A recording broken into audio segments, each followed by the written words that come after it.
name is Keiara, and I am the host of Mask Off, a charity movement podcast. Happy December to you. I want to start your week off by saying, how are you feeling? How are you doing? How was your day? I hope that you have gotten some time for yourself. I hope that you're planning, if you have not done so already, to take some time for yourself before the day is over. If you are listening to this episode audio, or if you are looking at it on YouTube visually, I would love it if you subscribe to my YouTube channel, Charity Movement. If you like this video, if you would turn on your notifications so that you can see when new content is being uploaded, as well as finding us on Spotify and Apple Podcasts, wherever there are podcasts, we are there. And I hope that you are following the progress and following the podcast, okay? Thank you so much in advance for all of those who have already done so. And thank you for our supporters throughout this entire year. Season 4 has truly been a transformational time and period. I love how essentially podcasting, vlogging, even blogging, all of these things are really journals and diaries that are time capsules.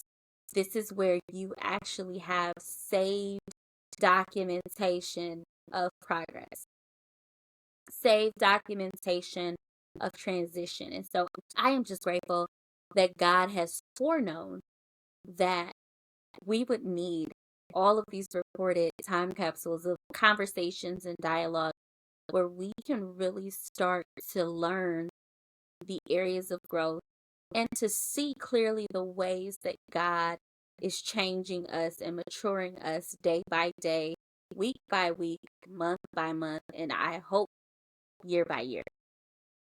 Today is no different than any other day because it is the day that the Lord has made, so we will rejoice and be glad in it. That's not what I was going to say, but it just came so naturally, so I'm just going to walk in it. Come on, somebody. But anyway, today we're going to talk about clarity, okay? We are going to make it clear, okay? So the topic for today, as you've already seen in the subject line, is let's be clear. Let's just be clear. Because I've had a ton of conversations this past week. A lot of my podcast episodes are becoming conversations, research that I've done, observations that I've had the previous week, and then I go in and record based on all of that and where the Lord is kind of leading me naturally. And so this week is no different. This past week, preparing for today's podcast, has been filled with having some tough conversations. It has been having tough conversations professionally, tough conversations with my family, tough conversations with our friends, just really to gain an understanding and clarity regarding where you are and where you need to be. I am realizing that as we are wrapping up this year, how serious it is for you to know where you are and where you're going. And there are so many people, I won't even say the word delusion. There's so many people that have such a lack of self-awareness that they either think they're somewhere that they're not yet, or they're not even paying attention to where they are at all. They are just living day by day, spur of the moment, instead of thinking of, God, what is the purpose of this? How is it building me to where I need to go? And what is your plan along the way? I don't think we've been asking God a lot about what is his plan along the way. I think we've been asking God a lot about, like, how do I get out of this thing? When are you going to change this thing around for me? Not, God, while I'm in this thing, show me the way, show me who I am, help me to examine myself. I ask that your word examine me and sanctify me along the way. And if you don't change the situation right now, change me in it. And I think that there's clarity in that moment where you understand that a season does not determine the level of growth that you can have. Even if it's a season of grief, a season of hurt, a season where you are, travailing against things, that does not mean that change cannot come in you. And so we have to be clear about that. I have really been hearing some amazing feedback about this season in the podcast episodes and how our listeners are really learning what it means to transition well, to grieve well, to survive and overcome trauma well. And if there's a well way of doing it, there's an unwell way of doing it. And so it's been an amazing opportunity to hear so many people just confirm the fact that these episodes have been meaningful to them, especially as we are starting to wrap up this year. We are wrapping it up with a beautiful bow because before the end of this year, in the month of December, we are going to have a vision session. This is where it will be virtually. It'll be basically a session with sisters in scriptures, and it'll be a vision cast session. It'll be a session where we start to align all the things that we have learned this season on the podcast episodes, all the conversations that we've walked through. And now we're asking ourselves, have you been asking God where you're going this year, this upcoming year? What are the things that are on your task list? What are your blind spots? What are your areas of improvement? What are your gap areas? What are your strengths? What are you great at? What are the things that God has already naturally aligned that you fall very good in, right? What are those things that you lean into at all times? Like, you need to even know those, because even those good things that you find that you're easily able to adapt in, sometimes those also need to be strengthened. And so we are going to have a conversation about all of those things. What are your dreams? Do you know your purpose? Do you know what your gifting is?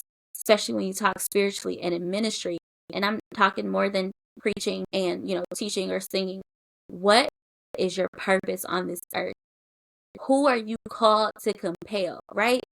Who is your target audience? All of us have people that we automatically connect to, whether we realize it or not. You will find that a lot of those situations you seamlessly attach, or you draw people in, or you converse with people easily. That may be not the only area that you can speak to and minister to, but it might be a very great target for you to really learn what it means to evangelize and sharpen your sword, and to just learn what it means to compel. And so I think it's important that we learn that, and we have to be clear about where we're going, right? If God told Nehemiah and the people to write the vision and make it plain, if Joshua, before going to fight, asked God for direction before he moved, this is the type of dependency that we need in order to gain clarity in our next season. We cannot just think that because we are filled with God's Spirit, that we know Him, that we have been doing things, that our things are purposeful. I find that we get so busy. We can become so busy in things that we will busy ourselves out of purpose. And I have removed a lot of stuff off my plate because I've realized I don't need busyness. I need purposeful assignments. And how do I find those purposeful assignments? My Bible says that His word is a lamp unto my feet and a light unto my path. So if I follow the direction of His word, He will lead me and guide me into all truth. And not only that, but if I lack wisdom, I can ask of God. And so it is very important that you go to the source all the time so that you can be clear in where you're going and who's driving you. You should know who's driving you. If God is not the driver, then something else is. It could be your pride. It could be your desire to be known. It could be your desire to be seen. It could be insecurity. And that is what I found. There are so many people that are doing things not out of purpose, not out of passion, not because they are gifted at it. It is because people want to feel validated. They want to feel valued. They want to be loved. They want to be appreciated. It is a natural feeling, right? However, if you don't have a grip on what that means for you in a healthy manner, you will have so many conversations, instances in your life where you take advantage or you are taken advantage of. Because the only one that can give you contentment and joy is God. And if you are doing things for someone to give you accolades, to give you applause, to give you praise, you are in the wrong business.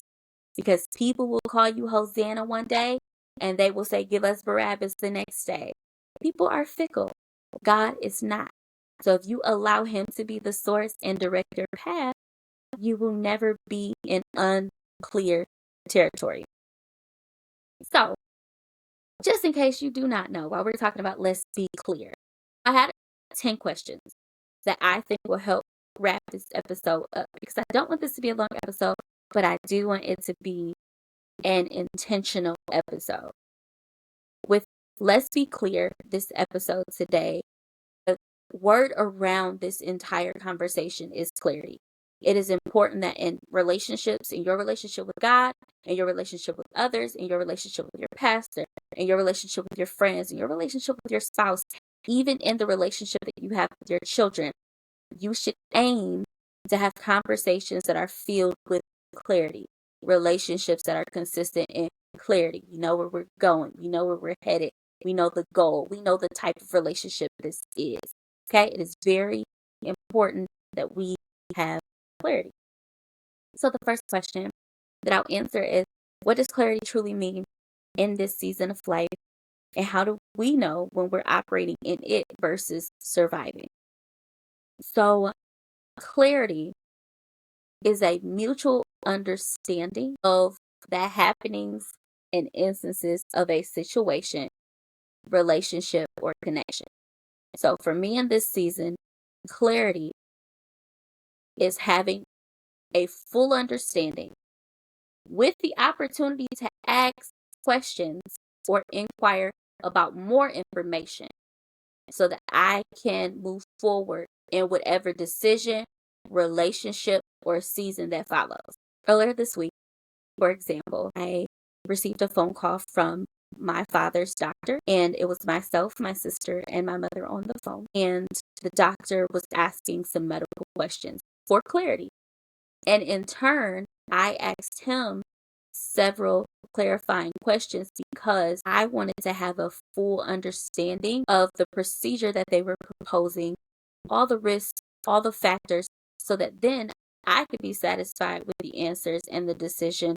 And I could also give any information to my other siblings because they were not on the original call.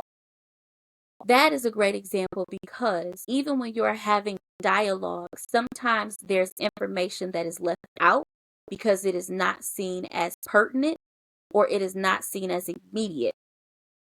In those moments, it is very important that you don't hesitate from asking those questions. I was raised as a child when I heard people say, don't ask dumb questions or every question is not a good question. On the other hand, as I was growing up, I learned there is no dumb question except the one that you don't ask.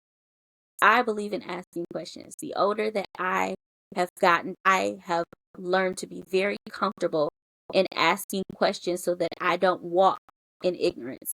The word ignorance is not a derogatory term. It is simply an individual not having full knowledge of something. And so when I do not have full knowledge of what is happening in front of me, whether it is professionally, whether it is at my church, whether it is in a business meeting, my first thing is to really build that question in my head, raise my hand or speak up and ask the question. Because someone else in the room might have that same question, but they're afraid to ask. I am not. I don't want to leave any meeting with a list of unanswered questions that I could have gotten clarity for, but I just decided I don't want to look a certain type of way. And I find that sometimes that is how we are in relationships, not just with people, but also with God. Instead of us going to God and asking him, God, I find that this keeps happening to me. I find that I keep getting put in these circumstances and these situations. Can you give me clarity of why? Can you reveal to me what you're trying to show me in this? I'm not asking you to rescue me out if that is not your will, but Father, I'm asking for you to tell me what I am supposed to learn in this season and who I'm supposed to learn it from. And so it is so important that you understand what clarity means in the season of life for you, because there will be seasons where you don't really gain the aha moment from God or from people, but it's not for the sake of not asking. It is just for you being patient and understanding that God will reveal it when He wants to, needs to, desires to. Next question. Why do you believe so many people feel confused in their natural, spiritual, and professional lives at the same time? It goes back to people do not feel safe enough to ask questions.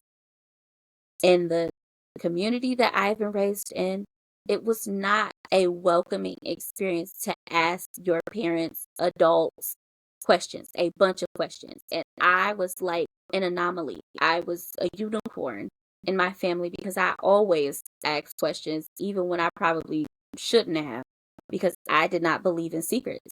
I need to know. Somebody needs to tell me.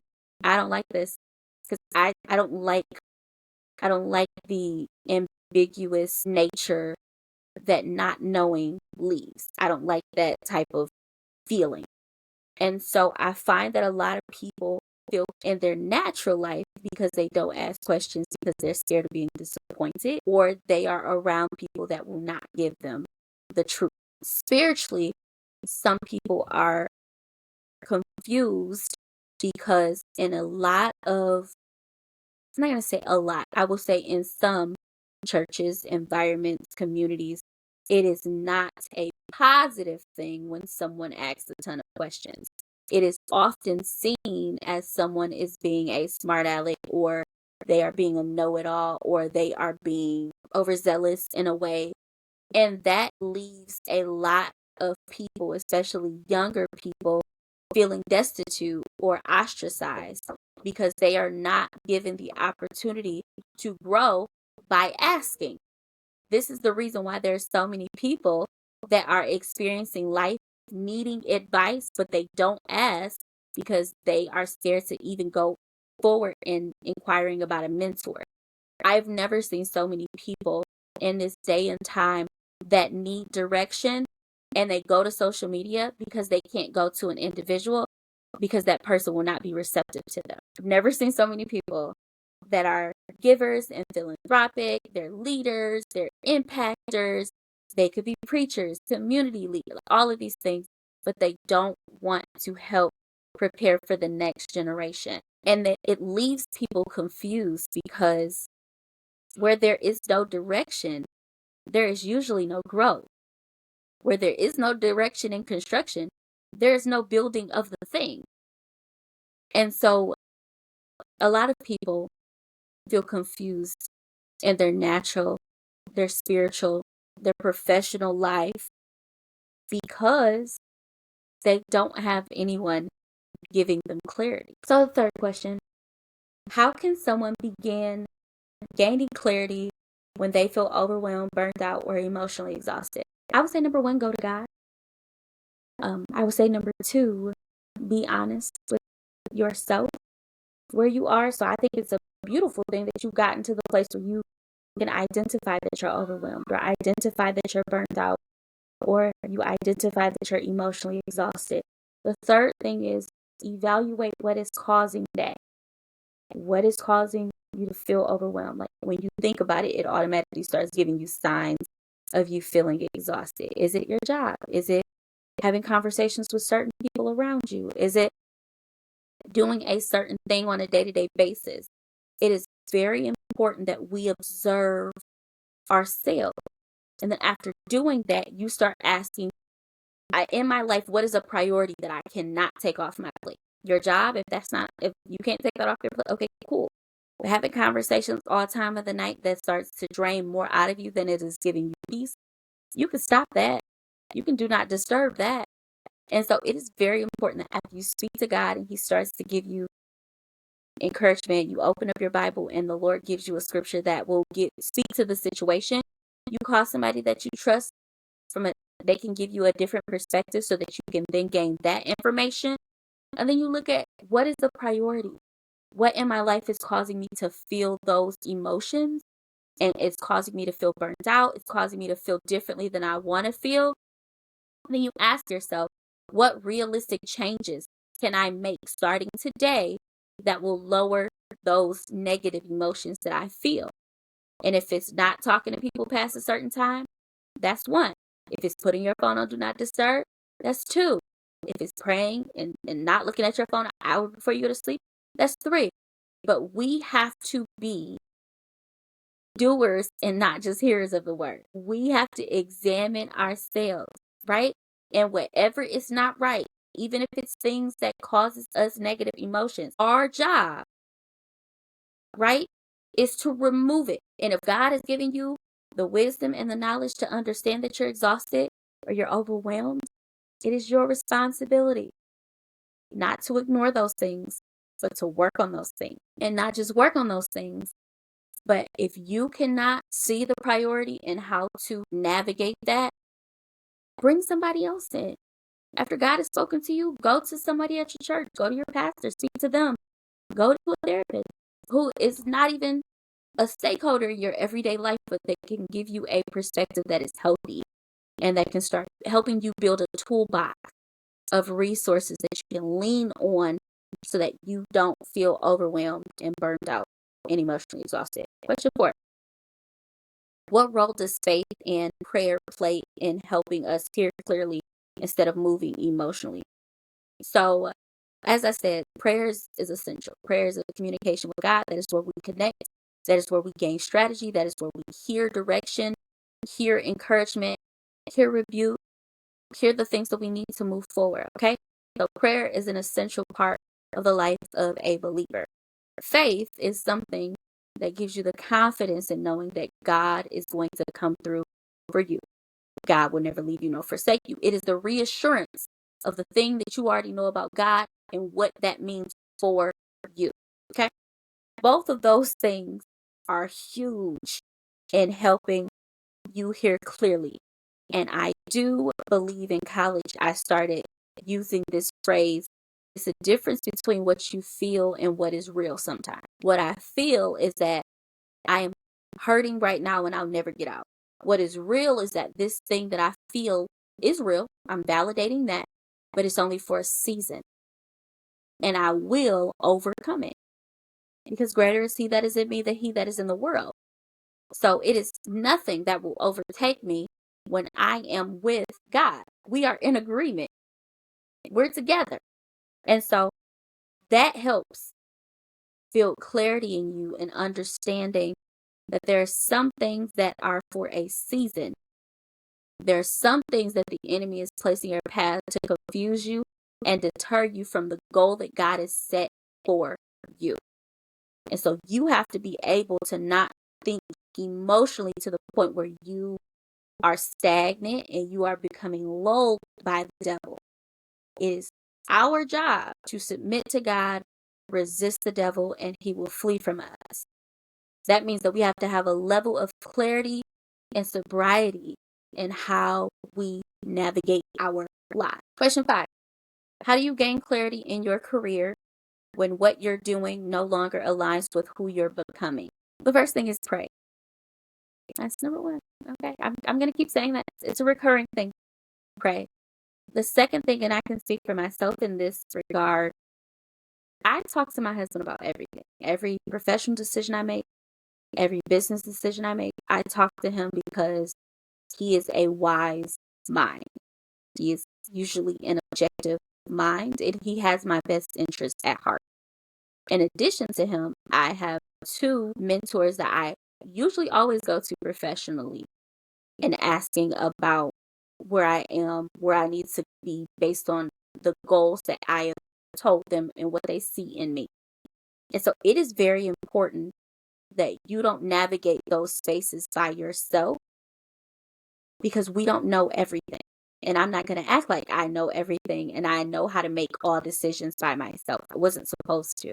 So in those moments, I lean on wisdom. I lean on God. I lean on the people that God has given me to help take me from this level to the next level.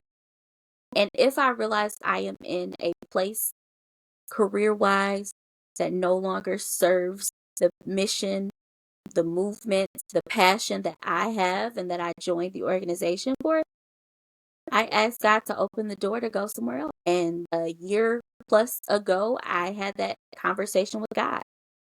What I was doing was purposeful, but it was leaving me burned out, exhausted, and depleted. And it was no longer giving me the fulfillment of purpose that I needed going forward. And in that, I asked God, show me what I need to do, show me the opportunity. I don't want to go chasing after it. I want the blessing to chase me. And that is exactly what happened. And I spoke to my husband about it. I prayed about it, spoke to my mentors about it, and God confirmed it, and I walked in it. And it is very important that you gain clarity by seeking wisdom. You don't go to people that are just going to be yes men for you. You go to people that will sharpen you, that will give you different perspectives that you can lean on, that will not just celebrate you, but they will give you necessary feedback for you to be better. And what I am learning is that I never take for granted that I have people that sharpen me, people that make me better, mature leaders that will build me up, that will give me criticism, that will give me feedback that I need to hear so that I can improve. A lot of people don't have that. And if you don't have that, I pray that you ask the Lord to start, aligning you with individuals like that before the year's over.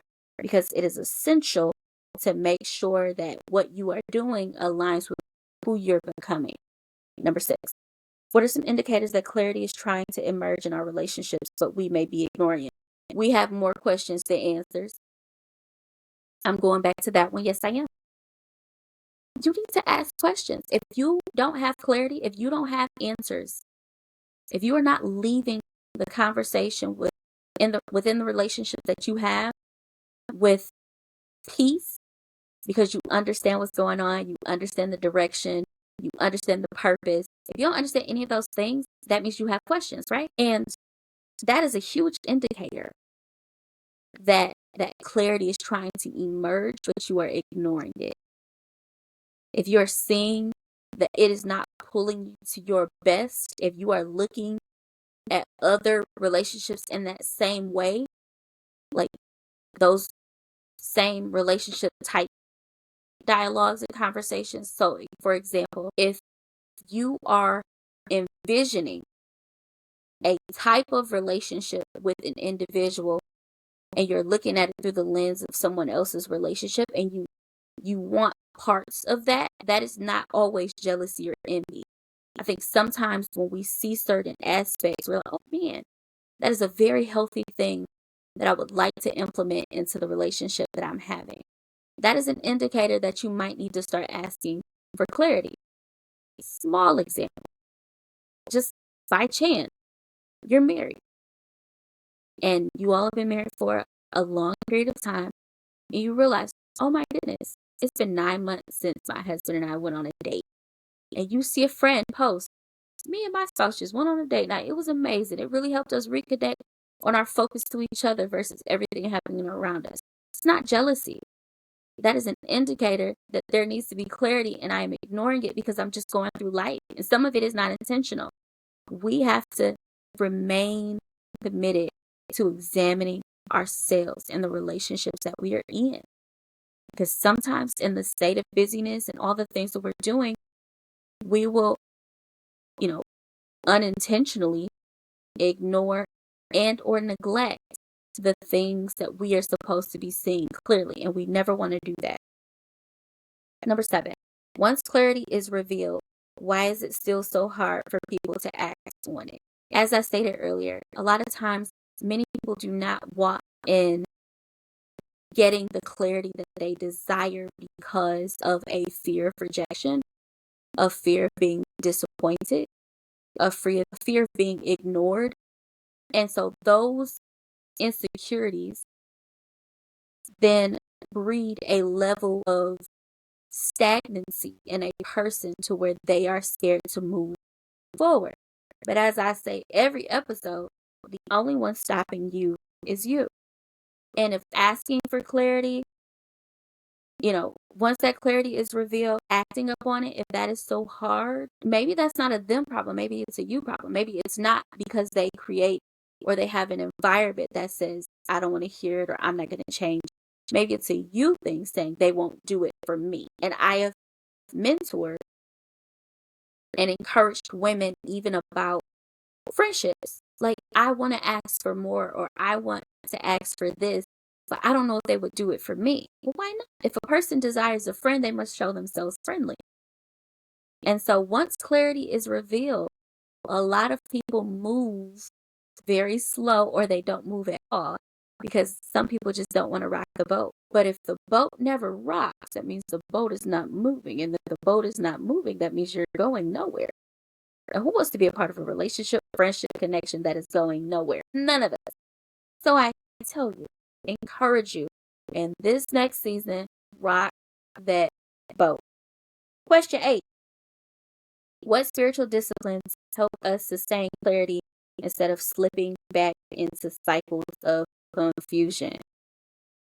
Being swift to hear, slow to speak, and slow to react. I think listening is such an undervalued thing. There's so many people that talk all the time and they do not listen, especially listening to wise counsel. There are so many people that love to hear themselves say things, but they're not saying anything of value. And so, with that being said, a spiritual discipline that I have always learned to adopt, especially in this year, is to be an active participant in listening.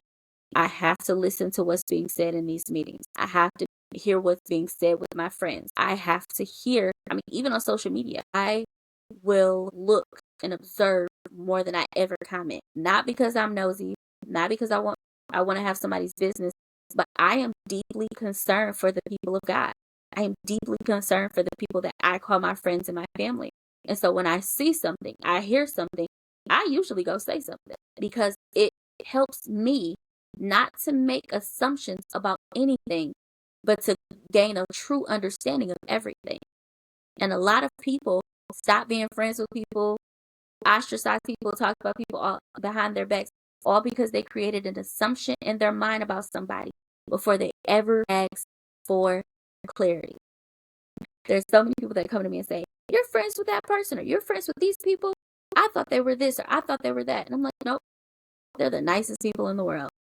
I don't know who you've met, but I just take people for who they are, and I'm gonna ask, and I think that people are afraid to ask. And a spiritual discipline that has helped me sustain clarity is to ask. If you desire understanding from God, if you desire, growth and transition, why don't you just ask? If you need something from somebody, just ask. The worst that they could say to you is no. And no is not a bad thing. Sometimes that no is protecting you. Sometimes that no is just showing you that more growth is necessary. And so those type of spiritual disciplines, faith, temperance, having a level of self-control, some people can't move in clarity, sustainable clarity, because they do not have any ounce of control. They can't control their mouth. They can't control their face. They can't control their feet. They can't control nothing. And who wants to be around somebody like that? You have to have temperance, because that shows maturity. Number 9, how does clarity switch and stretch us into growth even when the growth feels uncomfortable? The best way that I can say it, and I've totally felt it the last 2 years, is clarity is understanding that even the uncomfortable moments are necessary. So clarity in your situation is understanding that even the most uncomfortable moments are necessary. And clarity has allowed for me in this year to see me for who I am, where I am, and where I need to be, instead of acting like I've ever arrived, acting like I'm something that I'm not. Clarity has allowed for me to fully embrace the person that God has called me to be, as well as wanting and desiring the person that God sees me as in my future. And so it has always been uncomfortable. It's uncomfortable now. Life, ministry, it is uncomfortable now. When people are looking at you and and they are in some ways admiring you, inspired by you, wanting to move with you and grow with you, especially in ministry, it is a high responsibility for people to look to you. And it makes me uncomfortable. I don't know if it makes other people uncomfortable. It makes me uncomfortable because sometimes I just want to be Keiara and I want to crack jokes and I want to kiki and I just want to be in my own little world. But God desires more from me. And although it is an uncomfortable place for me, it is a place that I am willing to go because I know it is the best for me. And I know that it is His will for me. I have confirmation. I am sure of that. And I find that it is often difficult for people in seasons like this because they are not sure of where God wants them. And when they are not sure, they are tossed to and fro because there's no confirmation, there's no stability. And so clarity will stretch you because you understand that where you are right now, even in the trenches, even in hardship, even in pain, you know for sure that that's not where you're going to be next year. You know that's not where you're going to be next month. And so it gives you peace knowing that though I am uncomfortable, God is still moving me forward because I'm in His will. I'm in there. I'm right there. I'm with Him. Even when I'm uncomfortable, even when the boat is rocking, I am there with Him. And because I am there with Him, He will never leave me nor forsake me. And that is what gives us confidence. Last question. What would you say to the woman who sees the clarity now, but feels afraid to fully commit to the next level? I would tell you this next time you see the content for Sisters in Scriptures about our vision cast, to click that link to make sure you're there. That's number one. In all seriousness, to make sure that you're there, because it is powerful when you are in a place, virtually or in person, with a community of like-minded individuals. A lot of times people are afraid to do the next thing because they don't have people around them doing the thing. I remember feeling like I was the only one following hard after God, making the sacrifices that I was making. And then I went to college and I met people that were just like me, that were having the same conversations with God, that were crying out to God because God was pulling them out from where they were into where they needed them to be. And I found a home with people that were moving in the same direction as I was moving. So it gave me peace. It gave me confidence in knowing that God has this all, He has it all figured out. And so for the woman who sees the clarity now but is afraid to move, what would happen if you just did it? Just step out. Just make the first video. Just write the first chapter. Just take the first photo. Just go onto the website and buy the LLC. Like, the only one stopping you literally in this life is you. There's no power more explosive than the power of our God. And the fact that you have God directing your path and giving you clarity is confirmation that what He has placed in you matters. And if you would just believe and have the faith the size of a grain of a mustard seed, you could even move mountains. And so with that being said, I would encourage you to write the vision. I would encourage you to pray over that vision. I would encourage you to ask God direction for who to share that vision with, because you're not supposed to share with everyone. And after that, I pray that God connects you with someone who will sharpen you, not pull you and drag you, but will sharpen you to a place where they will walk with you until you feel not just the clarity, but the confidence to move forward. I am so grateful, and I do not ever take it for granted that I have so many people, so many women, so many friends that are rooting for me, that are champions for me, even when I am just not a fan in that moment. I'm just grateful. And I don't take it for granted. And it is something that we all need. And I'm asking God for you that you get it. So that's all. That's all I got. Okay? Make sure you like this video. Make sure you share it with somebody that you know needs to hear this. I pray that you are on our Sisters in Scriptures before the end of this month. I'll send out some information about it this week on my Facebook and my Instagram. Those details are in the description box. But I love you. I hope that you have an amazing rest of your day. And remember that the only one stopping you is you. See you soon.